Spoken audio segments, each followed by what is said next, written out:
'Cause you make me feel like I've been locked out of heaven. A mix of today's hits and hard-to-find favorites, combined with the most entertaining and intriguing talk anywhere. This is your sound.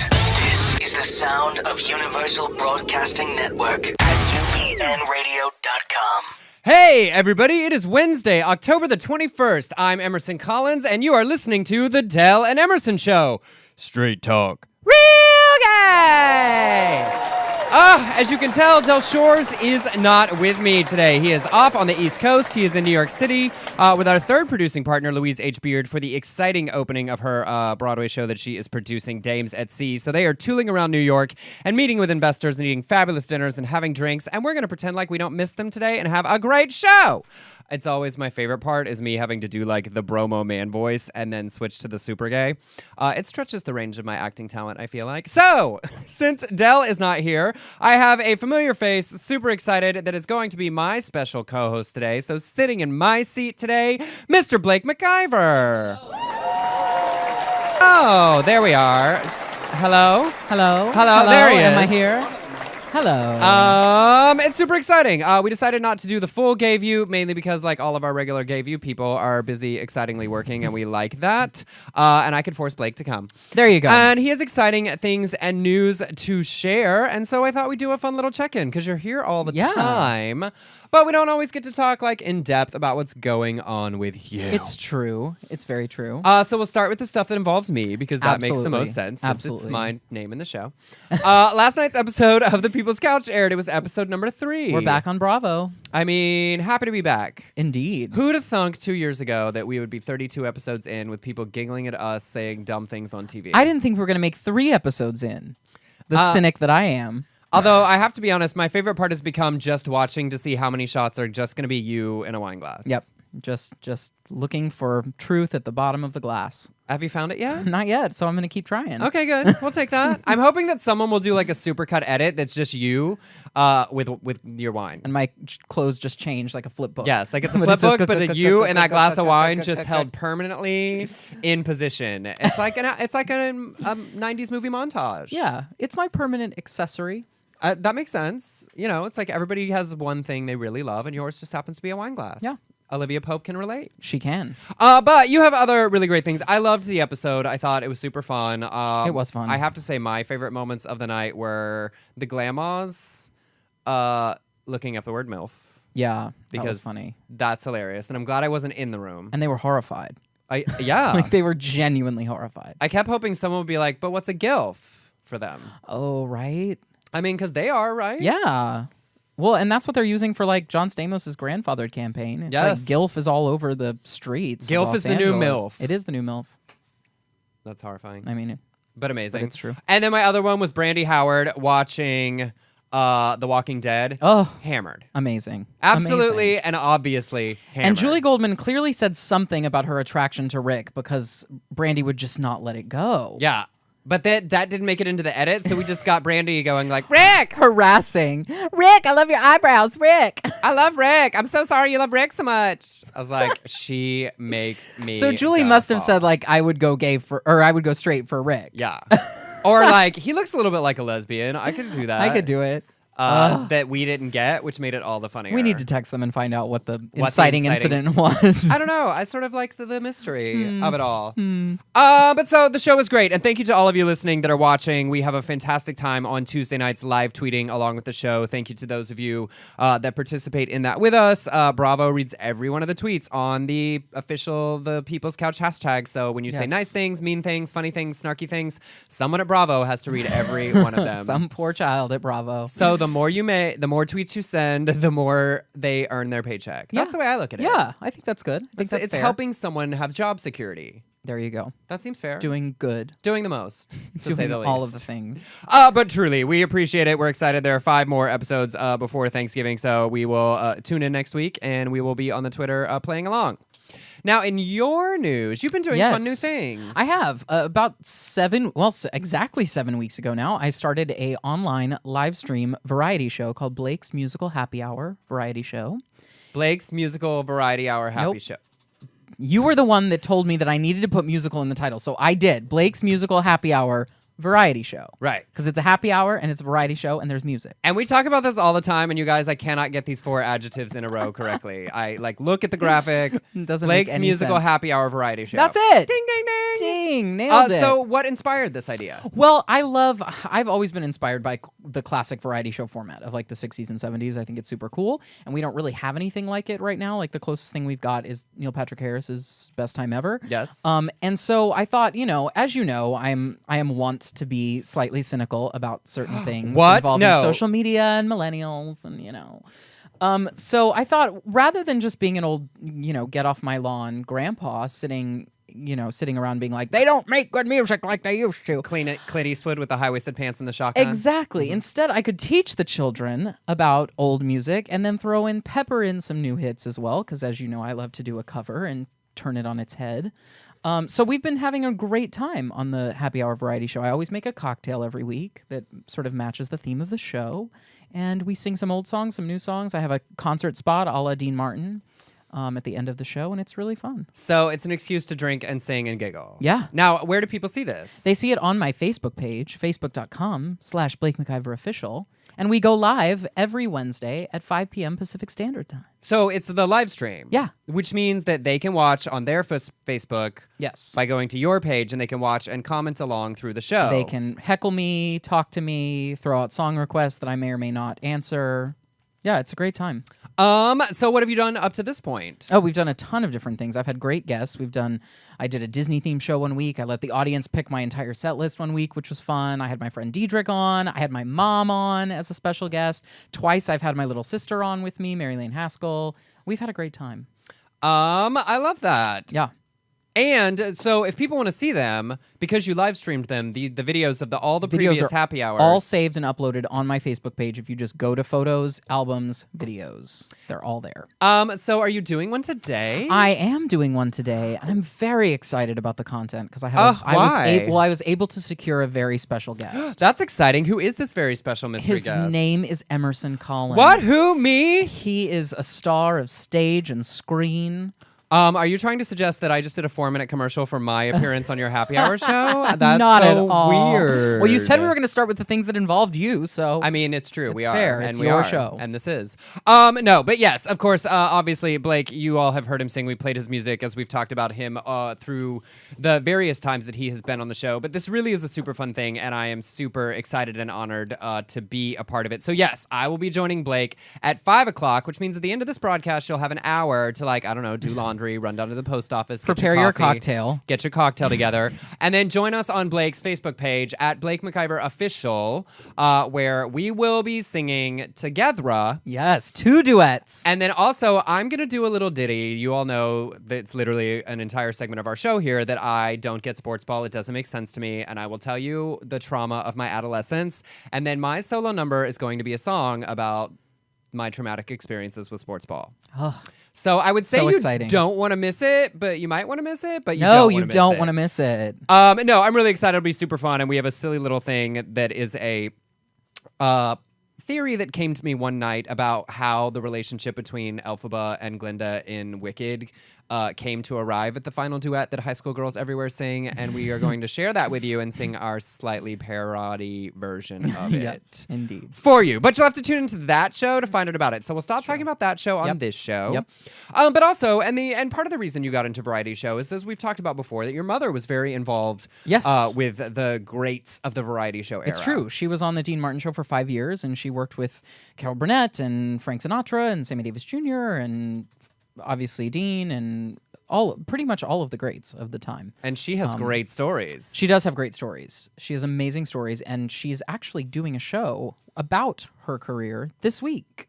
Saturday night at Casita del Campo, she is doing a show called Two Characters and a Gold Digger with her 2 dear friends, Joe Giamalva and James Gray, who were original Disney cast members. Joe was the original Mickey Mouse in Disney on Parade. James was the original Goofy International. And so they basically tell stories about all of the stars that they worked with and do some numbers and recreate some moments, and you get to see video clips that aren't available anywhere else. It's very fun. And I have to tell you, I've already seen the show because they did it twice before. It was just a fun idea they've had because they're friends that have been entertainment veterans forever. And it was absolutely amazing. And there was so much demand that they are doing it again. So if you are in Los Angeles, check it out this Saturday. There are 2 shows on Saturday. 3 and 8. At Casita del Campo. So In Silver Lake. And it's actually sold out online, so you can't get any more tickets online, but there are a couple seats left if you show up and wait at the door. wait at the door. And it's at a Mexican restaurant, so you can have margaritas while you wait for standby tickets. That's real fun. All right, well, let's, and then one final thing, because we've talked a lot about your music, and, you know, a big part of our show has been LGBT equality and news, and the This Is Who We Are marriage equality anthem that you wrote has been such a huge thing across our social media, and you've had some Yes. very interesting responses. Yes, it's been great. People have really connected with it, and it's gone so far, so much farther than I could have imagined. And the great new thing that's happening is people are actually including it in their weddings. I love so that. I've gotten lots of emails from same-sex couples saying that they are either walking down the aisle to it or dancing to it at their reception. So it's really been great. That's so great. Yeah. I even had someone send me on Instagram, made a sort of like meme graphic of the chorus lyrics just over a beautiful sunset. Like just really, really sweet. Yes, Yeah. I love It's been that. really great. Well, and so, and if you don't have it, you can get all of Blake's music on iTunes. Search Blake McIver. The album is The Time Manipulator, but the single is This Is Who We Are. Yep. All right, let's get to the news. Enough Let's about do you. it. Enough about me. I'm kidding. And we love having you here. In our equality update, quickly, and I'm keeping this subject up here because it's important. The Substance Abuse and Mental Health Service Administration released a report last week that broke new ground for the federal government by declaring that therapies designed to turn gay kids straight and trans kids into cis kids are ineffective and potentially dangerous. Now, this is huge because that's a first from a federal reporting agency. The report reached 3 conclusions, saying being attracted to the same gender along with variations in gender identity and expression are a part of the normal spectrum of human diversity and do not constitute a mental disorder. None of the research shows the practice works at altering gender identity or sexual orientation. And finally, the interventions are coercive, can be harmful, and should not be part of behavioral health treatment. The White House was very excited to share this report, and we're excited that there continues to be important support from both mental health services and scientists supporting denying and making illegal conversion therapies. So that was really exciting news. It's a huge step, and I'm thrilled that we're actually having this conversation on the national, federal level. I mean, I wish it didn't just say potentially dangerous. I wish it said absolutely dangerous because I feel like it is, but it is definitely a step in the right direction. Absolutely. And in other equality ally news, Canada has a new prime minister just this week. He is quite famous in Canada. He has very progressive views on LGBT rights. His name is Justin Trudeau. He is noted most for his progressive political views, being a self-proclaimed feminist and passionate advocate for LGBT rights. At Toronto Pride this year, he actually said, "We're celebrating 10 years of taking the decision to the Supreme Court that the U.S. just took," referring to our decision this summer. "It's a great day for freedom. It's wonderful to see political leaders celebrating this." But possibly more important than all of his equality advocacy, ladies and gentlemen, Justin Trudeau is hot. He's an attractive man. He is a handsome man. Yeah. John, are we putting that photo up? Yeah.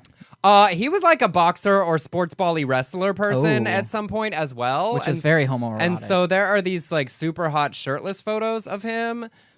And I was like, Not mad about him. all right, Canada. Let's visit. I mean, what is it they call you queer baiting? Like Nick Jonas and all the people that Right. everybody gets upset when like straight people like take off their shirts and we enjoy it. I'm like, dear Canada, your prime minister can queer bait us All day long. And he's got that fabulous French last name. I don't know if he's actually French Canadian or not, but I will be honest that it's possible for an hour or two. I thought that Jennifer Aniston's husband had just become prime minister of Canada. Justin Thoreau. Justin Thoreau, Justin Justin Trudeau.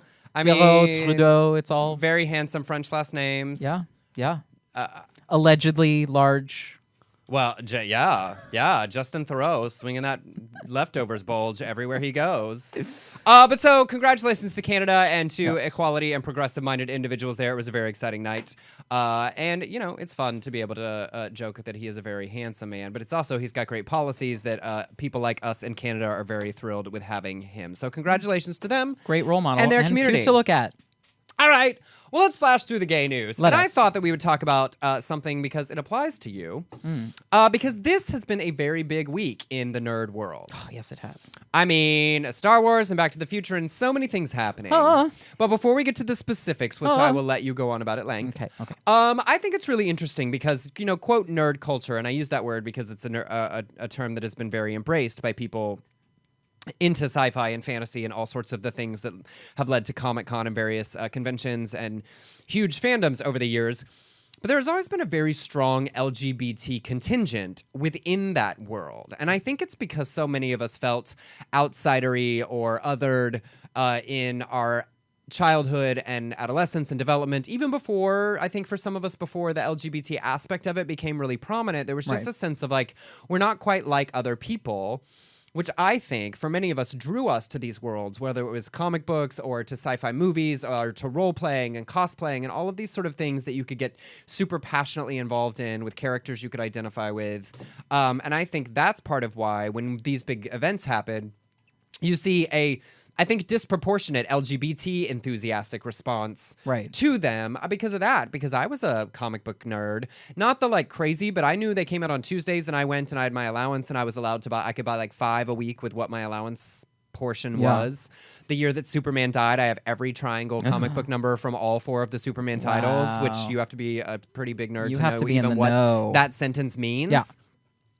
Well, I think, and you obviously yeah, did. and I think part of it is that like when you're an adolescent, typical or normal is so celebrated in so many communities, and I feel like as LGBT teens, like you do feel like such an outsider, and these characters and these themes and these stories, they remind us that being extraordinary is better than being typical, and being special is being amazing. Well, and there's always that this character is special, but like everybody's after them, but it's going to turn out that they're going to save the day because that thing about them that made them a freak is now the thing that makes them the one that can like save the world. And like I have this theory, and it touches on Star Wars, but like I do have this theory that like Luke Skywalker is my like ultimate queer superhero. Not because I think that he's gay, but because here's a guy with some serious daddy issues that is able to be a hero and a protagonist, and it's not all about just like banging the chick.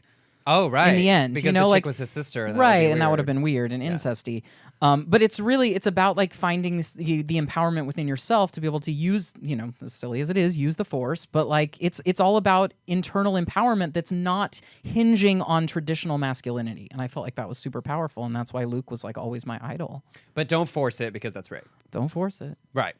No, I totally you get that. You have to use the Force. Use the Force, but don't force the Force. Don't force the Force. No, I totally agree. And I think regardless of what particular fandom LGBT people ended up with, there's a lot of that's why. And so when we have a huge week like we did this week, I think we see a lot of our community be among the most excited. Absolutely. So getting to them specifically, first of all, today is...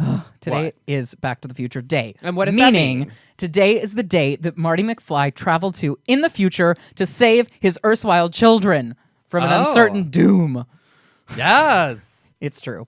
Doc Brown took him in Back to the Future 2 to October 21st, 2015. Yes. It's a very important day. I may or may not have watched Back to the Future Part 2 last night at midnight, at the stroke of midnight in California, because obviously Hill Valley is in California. Duh.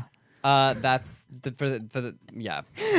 If you don't know, you don't know, right? You're not on the inside. Sorry. But it's been hilarious to see all of the predictions about today. There's some sports ball thing about the Cubs. The Cubs, yes, because that was included in that montage of Marty in Hill Valley. And then everyone's obsessed with the things that we were supposed to have by now that we don't have. Like the hoverboards and the self-lacing shoes. Yep. Although Nike sent some like special letter to Michael J. Fox today with some special set of shoes. Yeah, they've made a prototype, and you can buy those Nikes. They don't self-tie, but they are adjustable. Right. I want the self-drying jacket, though. Why is no one complaining about that? Like, that's what I want. Where it's like... And like we don't have the hoverboard, we have that weird wheelie thing that like that makes people look awkward and rolling down the street. But watching people fall off of them, as horrible as that is, it Are makes you me kidding? laugh every People time. falling is always funny. I know. Always funny. It doesn't matter. It's Scarlett not right. taking a tumble is still funny every time. So yes, today is Back to the Future Day, and of course, not all of the predictions came true. But if you're a conspiracy theorist, there have been a number of places online where they like said that it predicted 9/11. You can like whittle it all the way down to Robert Zemeckis is partially responsible for 9/11 if you are a conspiracy theorist of that degree. So it's kind of intense. But however you spend Back to the Future Day, I hope it is fantastic. Enjoy it. Enjoy it. Boom, boom, boom. And then, of course, in other nerd news, and honestly, the bigger nerd news of the week, Star Wars The Force Awakens this week released both the final poster and the final trailer. Tickets went on sale and it broke the internet. Not like Kim Kardashian break the internet. Like it actually broke servers. Yeah, like movie tickets websites of small to large, from the ArcLight here in Hollywood all the way up to Fandango, like stopped working. Crashed. That's power. That's the Force right there. I mean, it is. I mean, and it also shows you, it's interesting how certain things genuinely, truly are cultural touchstones. And there's something about those films for people of, I think, the wide variety of ages that are super exciting. Yeah. I do also love the degree to which it stressed some people out for several reasons. One, Luke Skywalker's not on the poster or in the trailer. I know, which did stress me out. And it's like, what up with that? I know. I'm nervous. And then even funnier for like poor racist nerds, like the kind of crazy nerds, meninists, if you will, on the internet, that are so upset that the Star Wars is about a black guy and a girl. Yeah. It's like they probably have the Confederate flag hanging next to the Imperial flag. In the like sub-basement of their parents' basement. Yes. But literally they were like, boycott Star Wars 7 was a hashtag on Twitter because they were upset about a black guy. It's so ridiculous. So aliens aren't a problem. No, Black that's people fine. are. Just to be clear. So ridiculous. Like, it's not the species from all over the universe that don't look anything like us at all. It's the ones with a slightly darker skin color than us that are just like us that are your problem. Got it. But it is so exciting on the flip side of that we do have a huge, what's going to be a global phenomenon film where the protagonists are a female and an African-American male. Yeah, with the white guy as the bad guy. Yeah. I mean, JJ was like, bite me. He's like, we're doing it. We're doing it. I'm excited. deal. We have tickets for the 17th. We do. So, Yes. Thanks to a dear friend. And and that's where I'm in that. Like, I had the like Ewok Village trees. I had the big like ship that's arms went down. Like, I don't know all the technical terms, so I'm not like quite as far into it as you are. But I had the toys, but I didn't keep them in boxes. We like took them out and played with them. I still have so much Star Wars paraphernalia from 1977 all the way to the present. Like, my parents' entire garage is full of it in the boxes. Oh. Yeah. We're literally sitting on it for it to appreciate in value over the course of this next trilogy. Oh, I was gonna say, like, you could like buy yourself some things. We're waiting. We're waiting. What's their address? No. But anyway, it's super exciting, and I think for a lot of us, and I just thought it was a very interesting week to talk about, I think, how many of the sort of fantasy genres and fictions and worlds were very appealing to so many of us as adolescents because it let us escape to a place where we could put ourselves in the role of the hero that was the sort of weirdo that I just thought it was interesting. Absolutely. I practice my Jedi skills a lot. And another LGBT gay adjacent gay news, Adele over the weekend released a commercial, a 30-second commercial in the UK during the X Factor. Her face is not even in the commercial. It's 30 seconds of music and it ends with an ellipses. I mean, American pop stars, like you have Ariana Grande and all these girls like on Twitter all the time, and like Taylor Swift's like, look at me, my best friends were just like you. Squad goals. And Adele is like, okay, I'm ready to do a new album. Here's 30 seconds. I'm not showing up to do it. Here's what you get and you will love it, peasants. She wrote a big letter that came out on Billboard today that she was like, it's called 25, of course. Yes. And I'm sure we will all be sobbing through our third midlife crises or whatever when this album comes out. Because she was like, she ended the quote saying, I'm sorry it took so long, but you know, life happened. I'm like, oh, girl. You know, I'm sorry. Life happens. When Dell gets back next week, I'm sure we'll talk about this again because he does his whole bit about Adele, how Adele was stalking him for a long time after after a breakup. Like everywhere he went, she was like there, like yelling at him from like speakers and everything because you could not escape Adele. You couldn't escape. Well, that song. she's been gone long enough that I'm glad she is back. Yes. Oh, I'm ready. I'm ready for new music from her. And in our final little like what's happening in the like basic pop culture wrap up, American Horror Story episode 2 aired. So now we have a better sense of what's happening in the world of Lady Gaga and the hot men. And what do you think? I mean, I don't even need any more plot. Like, just the beauty of watching Lady Gaga walk down a hall in gowns. That's enough? With, razor blade fingernails. And it's like an art film. It's like I'm watching a Tom Ford runway show with blood, and I'm all in. I don't even need to know what's going on. Like, yes, I get it. People were excited that there was more plot, but like, there's butts and Gaga and That's enough. beauty and That's enough. gore all in the same hallway. It's gorgeous. And vampires. Yes. I mean, Creepy at least children. At least now we really know. But like, here's my problem. Like, I love Lady Gaga and everything, but I don't really know how you kick Matt Bomer to the curb. Oh, never. Like, ma'am, I'm with you. I have been with you down a lot of roads. I went down that Kermit dress road with you. I went Right. down the meat dress road with you. I went down the like giant egg arrival at the Grammys and it didn't open road with you. But Lady Gaga, I have finally realized where my line in the sand is with you, and that is when you kick Matt Bomer out of your bed. That's true. That's true. He like literally is the definition of wouldn't kick that out of bed. Right. I mean, don't get me wrong. Finn Rock is a handsome man Totally. and a lovely replacement. I'm just saying, like, I just But feel like at that point you girl. go with the more the merrier. Girl. You don't go like, girl, bye. Yeah, we started with an orgy, isn't it? The more the merrier. So I can no longer relate to Lady Gaga. I have found the moment where our roads diverge in the yellow wood. That's your art block Sorry, I could right not there. travel both and be one traveler.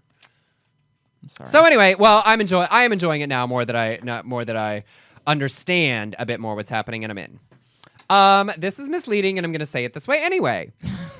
Disney stars are now gay porn stars. You heard that right. It is right. Well, Here's the actual story. James Franco is producing another, this isn't even homoerotic, it's just straight up like gay porn slasher film, called King Cobra. He is starring in it with Christian Slater and Molly Ringwald. And it is about a gruesome murder in 2007 of a porn director. 2 adult film performers were tried and found guilty of stabbing him 28 times and nearly severing his head completely. For those who follow gay porn Brent Corrigan is a popular adult male entertainer, and he was in a lawsuit with this film director because apparently he started shooting with him when he was underage. So they have cast the movie, and James Franco has been trolling Instagram in the best possible way with photos of himself and the cast members. He posted a photo of himself with Keegan Allen of Pretty Little Liars on ABC Family, owned by Disney, as an adult entertainer, both wearing Nasty Pig underwears and jockstraps, a very gay male-oriented underwear line. And they have cast Garrett Clayton, the star of Disney Channel movies Teen Beach and Teen Beach 2, as Brent Corrigan. which I may or may not have seen Teen Beach and Teen Beach 2 in its entirety multiple times. So are you a fan? A huge fan. How do you feel like Garrett Clayton's going to do as Brent Corrigan? I mean, I feel like he's 10 times more gorgeous than Brent Corrigan, so I'm already in. Oh. I have like I'm okay. I'm airing out Y'all, my dirty like, laundry. Blake can barely I like, have a crush on Garrett Clayton. articulate I the do. words. I do. I have a crush on Garrett Clayton. Oh, that's amazing!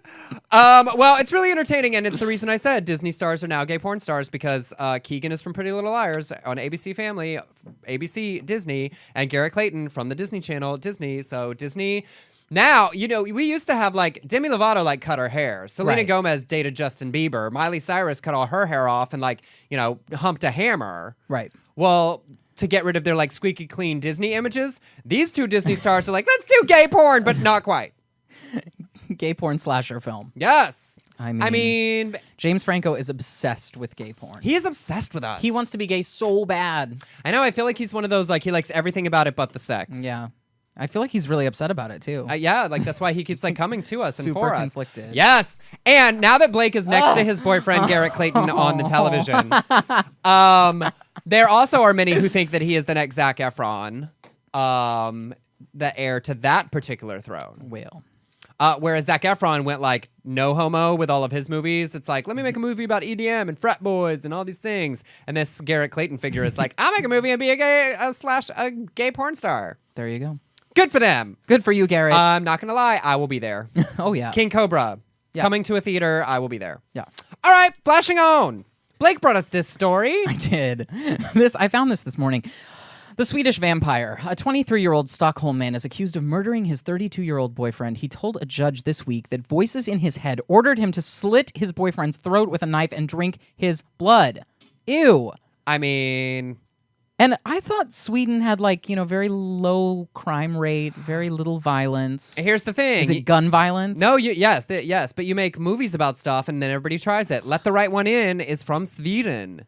Oh, that's About the creepy little right. vampire kids. I know. But So they maybe he weren't was gay inspired. vampires. No, they weren't. But the rest of the story is when the police interviewed him, he denied several times that they were in a relationship, and then he confirmed it and said he was ashamed of it. So it seems like some part of his mental break is he didn't want to be outed. or it was his regret.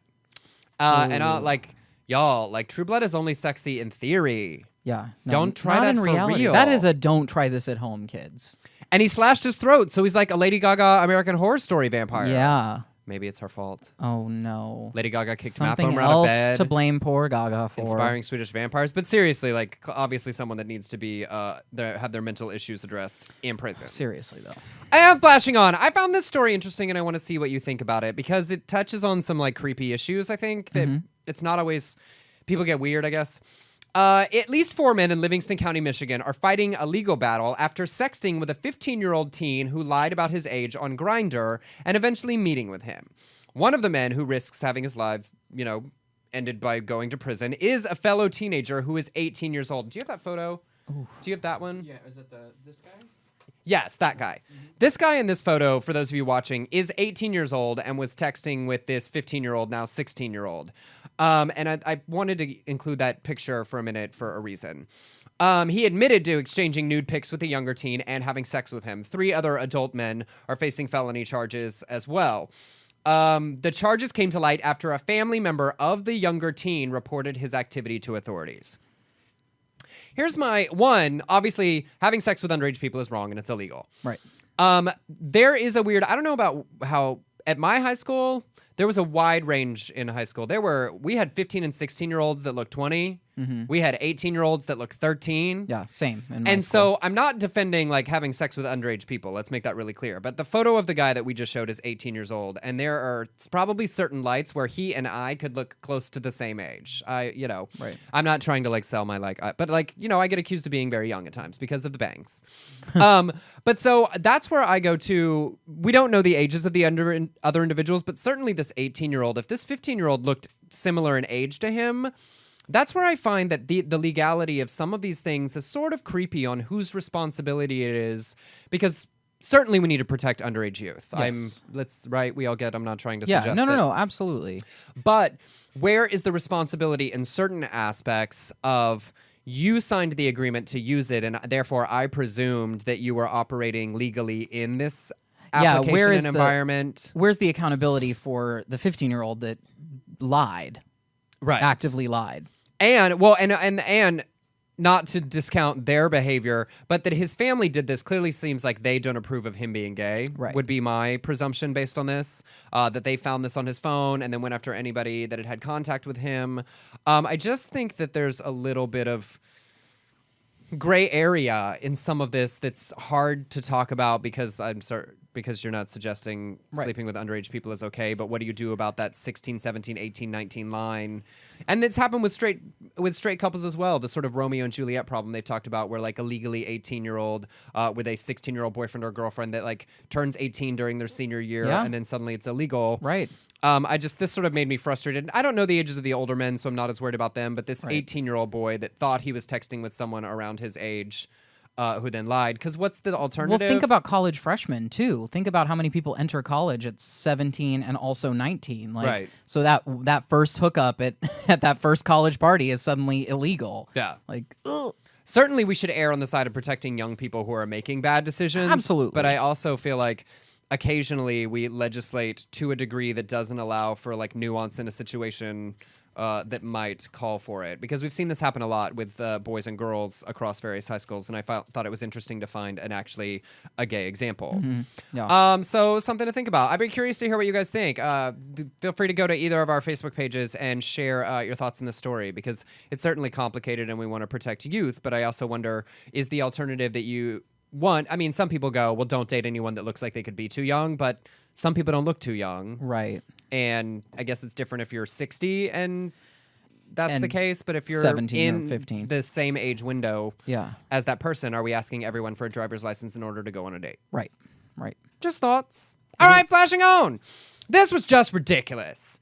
Tim Foster is an aide for Democratic Rep Sander Levin of Michigan. This week, he was arrested after allegedly choking his male lover, threatening to stab him with a knife, and then whacking him with a shovel. What? All in front of his own wife.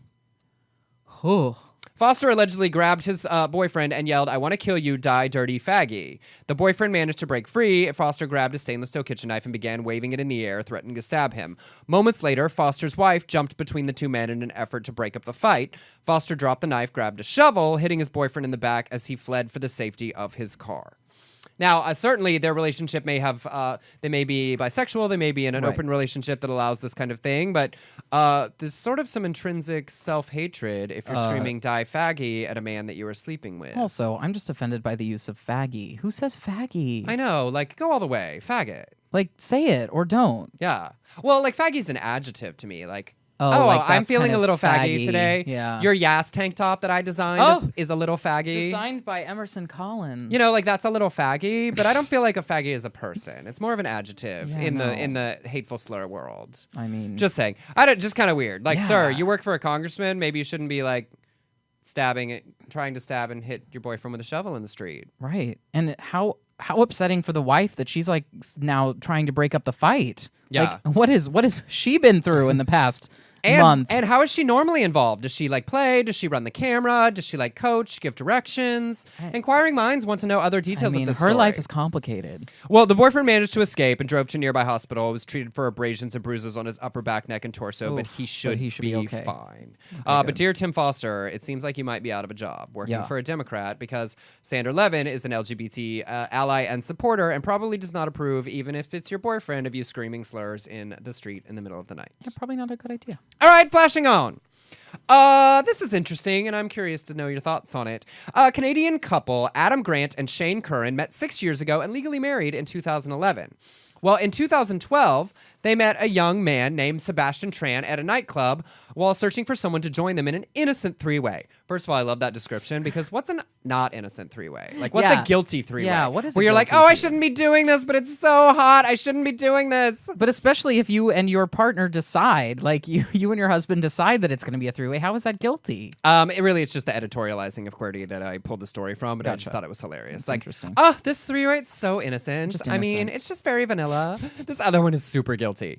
Well, they felt that Sebastian was different in any way to anyone they'd ever met. There was something about him that Shane and I couldn't recognize, that couldn't explain, Adam said, but it was like meeting our life partner for the second time. So, Adam and Shane have decided to get a divorce so the three of them could make a commitment to each other as a trio. They didn't want him to feel like the third wheel. So they're divorcing as a couple in order to be in a not legally recognized throuple.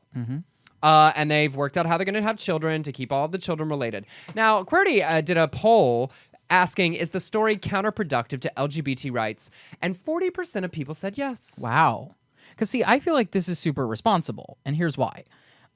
Because a lot of the criticism that anti-gay activists have been throwing at us in the march to same-sex marriage is that, well, this leads to polygamy, this leads to bestiality, this leads to this, that, and the other. And I feel like by them saying, no, we're actually going to, like, this is a specific thing for us, this is not for everyone, and so we're going to actually step away from our legal right and say, no, we want to have this kind of relationship. I think it's sex positive, and I think it's sort of really mature for recognizing that the state or the country shouldn't have to acknowledge a three-way marriage. Yeah, I agree. Right? I mean, I feel like sort of the point of fighting for all of our right to express our sexualities the way we choose is that, great, those of us that want to enter the legal framework in a two-person couple as a marriage can do so.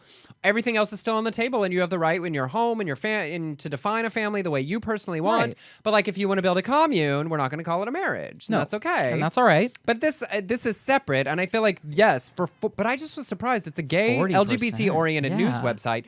40% of people to say that this is counterproductive to LGBT rights. I'm like, how much of that conservative Kool-Aid have you been drinking? I think it's responsible because it would shut down any conservative saying, look, it's going to lead to blah, blah, blah. It's like, no, it's not. They got a divorce. And for the record, if they tried to fight to call it a marriage, I would be the first on the line to be like, nope, It's you not. can do whatever you Yeah. want, but that isn't that. Right. That is Right. great.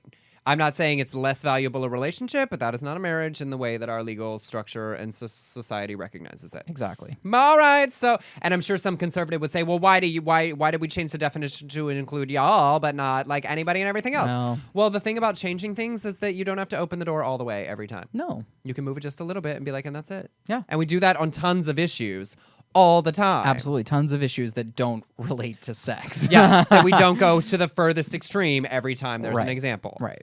All right, and this story I added just for you. Oh, thank Yoko you. Ono recently did an interview with the Daily Beast and discussed the much talked about John Lennon gay rumors.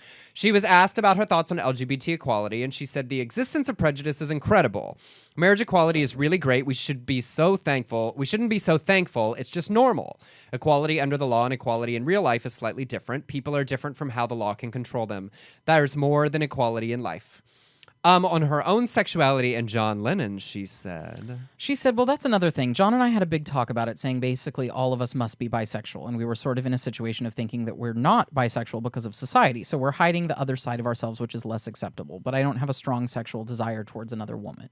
So that was her thought. And then they went on to ask her, so did Lennon have sex with other men? She said, no, I don't think so. The beginning of the year he was killed. He said to me, I could have done it, but I can't because I just never found somebody that was that attractive. Both John and I were into attractiveness, beauty. And John was very obsessed with beauty in all of its forms. But I've done a ton of reading on his life, like probably too much than any human should that wasn't like paid to do so. And there are sources from there are a lot of different sources around John's young Beatles' early career life that are absolutely convinced that he and Brian Epstein, their manager, were in a sexual relationship for many years ongoing. And that it was one of the things that dissolved, or that not dissolved, but that put Cynthia and John's marriage on shaky ground before he ever even met Yoko. And there have been a lot of people that have said that. Now, obviously, I wasn't there, so I can't say, Right. yes, it's still under the big allegedly umbrella. However, did come from multiple sources, and when you read John's writing, and specifically his poetry, it's very pansexual in Right. its expression of beauty and sexuality. So who knows? Oh, so maybe you and Yoko don't quite agree on this one. Well, there's a lot of things that Yoko and I do not agree on. Well, I don't agree that screaming into a microphone is a song, but sure, Yoko. That's fine. But She kept her clothes on during this interview, though, so that's new. Well, my favorite part of this interview is that basically she just said, oh, well, John Lennon and I were really shallow, and he never met a guy he thought was hot enough for him. Totally. She's like, everybody's bisexual, everybody's pansexual is Yeah, probably the kind word of that really, they would have used yeah. for it now. But really, we were really, really shallow, and you had to be really, really hot. And but he picked her. I know. So. And Cynthia was beautiful. All right. A quick story, because we talked about it previously on our show. Martin Shkreli, the worst guy on the internet, the one that raised the medication used for cancer and AIDS patients with a specific kind of infection, and it raised it 5,000%. Well, he has not lowered the price yet, even though he said he was going to. Oof. But in way more entertaining news, he donated $2,700, the maximum individual contribution, to Bernie Sanders' campaign for president. Well, the campaign promptly handed it over to the Whitman Walker Health Clinic in Washington. They said, we are not keeping the money from this poster boy for drug company greed. One of Bernie Sanders' big things is about universal health care for all, lower pharmaceutical costs, etc. He said he is for finding creative ways to allow people access to the medications they need at lower cost. So Martin basically used this donation as an attempt to drag himself into a debate with Bernie, and Bernie went, nope. And then Martin got super mad, and he tweeted that he wanted to punch a wall. Then he tweeted an x-ray of a broken wrist, and then he tweeted a wrist brace. People searched the internet and found the exact x-ray flipped on Google Image, like he had found it and then flipped it so that people couldn't Google Image search it back. Right. What, he couldn't just use some emojis? Well, no, that he said he punched a wall and broke his wrist, and so he was trying to prove he really did it, but it seems like he didn't. Like, sir, you're still the worst person, one of the worst people on the internet. Still a liar and awful. In other news, because I thought this was ridiculous, and I like to share these stories with you all at home, a Baltimore police officer is no longer at his job after being involved in a drunken brawl outside a Maryland bar during a Cinco de Mayo celebration where he bit another man's testicles. What? Michael Sir. Flagg is a Northern District officer and a 10-year veteran of the department. Well, he began in an argument with a man outside of a pub after the man told him to stop groping the man's female roommate. The interaction escalated, and the other guy managed to get the officer off duty upper body under him, straddling him with his legs. So he was sitting across his chest. Oh. So I guess in desperation, the drunk officer bit the man in the testicle area. The testicle area. Now, he's no longer on the force. We don't know that this is why he is not there or let go or fired or whatever. But, this is one of those weird things where, as a guy, in fighting, it's kind of like the thing you don't do. Yeah. It's You kind of just the guy don't. code. It's like no matter how inappropriate you're gonna be, you don't go for another dude's balls. Yeah. It's like the agreement between the I was shadiest going to of say the fighters. Baltimore Italian community needs to step up their meatballs because clearly they're not delicious enough. Oh, he needed to go for the real thing. That's uncomfortable and makes me weird. We're talking about testicles and you're talking about eating meatballs. Now I'm thinking about eating testicles and those are actually called Rocky Mountain oysters. Or Oh, whatever. But anyway, I was like, sir, you're a police officer. Don't get me wrong. If I was in a fight, I would be slapping and cutting and hair pulling and kick you in the balls and run away because I'm not trying to win this fight. I'm trying to not get hurt. Yeah. But you're a trained police officer and sir, I expect more. You should be embarrassed. I mean, that is embarrassing. All right. And in moving on, in two ridiculous stories really quickly, a Newark archbishop has banned Catholics who support same-sex marriage from taking the Holy Communion. Not that they're in a same-sex marriage, just to support it at all. New Jersey Bishop John J. Myers, in his new guidelines outlining who among his parishioners should receive Holy Communion, his list includes any Catholic who supports same-sex marriage, which is weird. Is he going to ask them when they come up for the cookie and juice? Right? Do you have cracker to and juice? sign a release form? Do you support same-sex marriage? No cookie, no body of Christ for you. Because I'm pretty sure that's exactly how Jesus acted. He just stood outside all of his sermons and just waited and went, I you, feel not you, you, not you. I know, but I feel like Jesus would be the opposite. He'd be like, if you don't support same-sex marriage, you can eat me. You See what I not. did there? You did not. It was like you did The not. Simpsons. You No? You did not. No? You Even did- John's not amused. You made Fine. a Last Supper joke. Well, and in similar news, the president of the Southern Baptist Theological Seminary, which is one of the largest theology, obviously, organizations and influential in the Southern Baptist Convention, has a new book called We Cannot Be Silent. In it, he devotes considerable time to saying Christians should not attend a same-sex wedding, even of their own child, because it signals moral approval for their union. He wrote, if you can't congratulate the couple, how can you attend? It's great. I feel like that's the super Christian thing to do. Don't support your child. Yeah. Don't support their life. Stupid.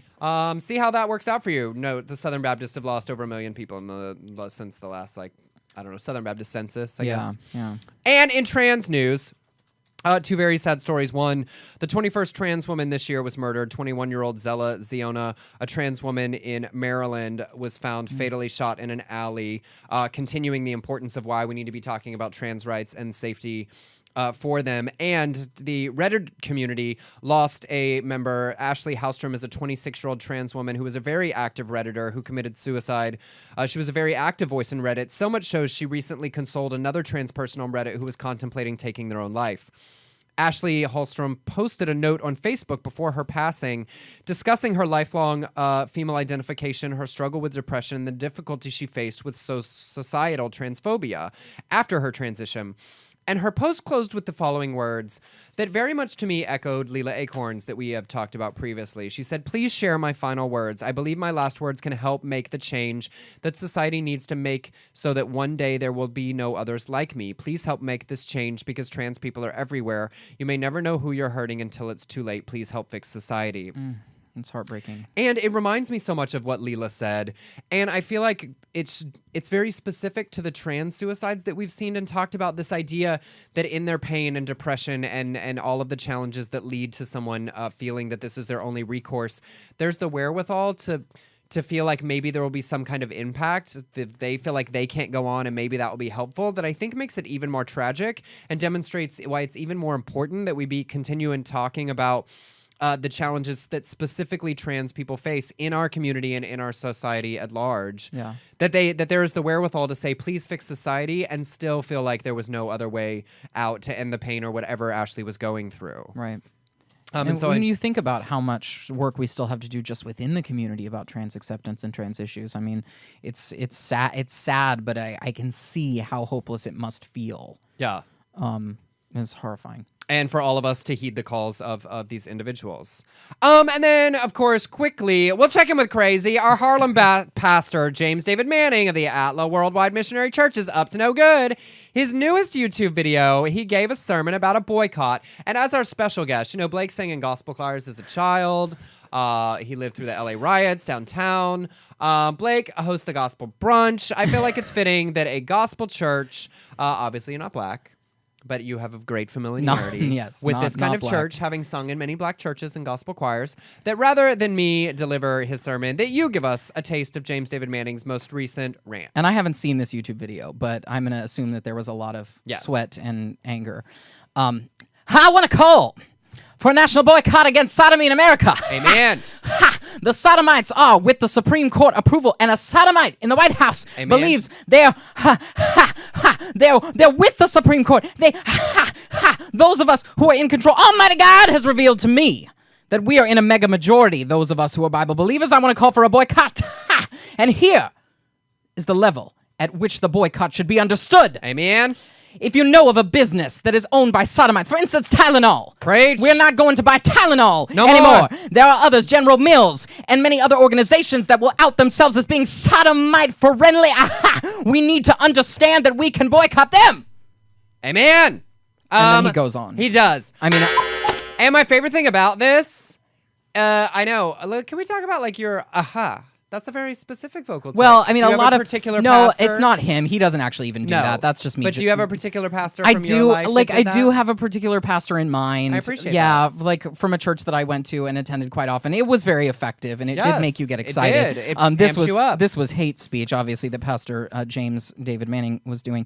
But yeah. And the best part of it, of course, is that he uploaded it on YouTube, a very pro-gay Google-owned company. Right, which is perfect irony. And finally and quickly, what's gay in sports ball? There was a minute-long clip on the NFL Network. That's the pigskin sports ball shows, interviewing Adam Jones, a player for the Bengals, which are Tigers, over Buffaloes this weekend. I think the city, not the animal. The minute-long clip included multiple asses and a blink and you miss it flopping D. You can check that out. A clip online, NFL Game Day Live. So that was my gift from the world of sports ball this week. I don't know Wow. what they were interviewing or talking about. Somebody won, but they do these locker room interviews all the time, and I think it's hysterical. And there was like ass, and D. Wow. So you're welcome. Check it out. That is my sports ball clip. Sports ball. Blake McIver, thank you so much for joining us Thank for this you for episode of the having Adele and me. Emerson Show. You can check out Blake online. All of his social medias are at Blake McIver, and please do tune in to the musical happy hour variety show. Yes, at 5 p.m. Live stream on Blake McIver's official fan page. And of course, you can find me on Twitter and everywhere at Actually Emerson and Emerson Collins on Facebook. Thanks to John Williams, always for making the show happen. I'll Thank be you, back John. next week with Del Shore. Stick around. It's a great afternoon on UBN Radio. Bye, y'all.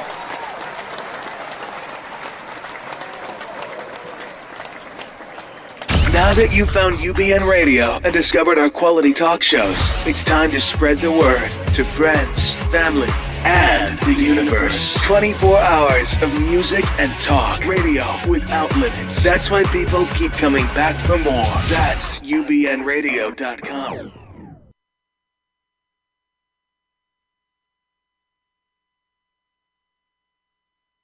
Hey, I'm Del Shores. And I'm Emerson Collins, and we host the Del and Emerson Show. Straight talk. Real gay.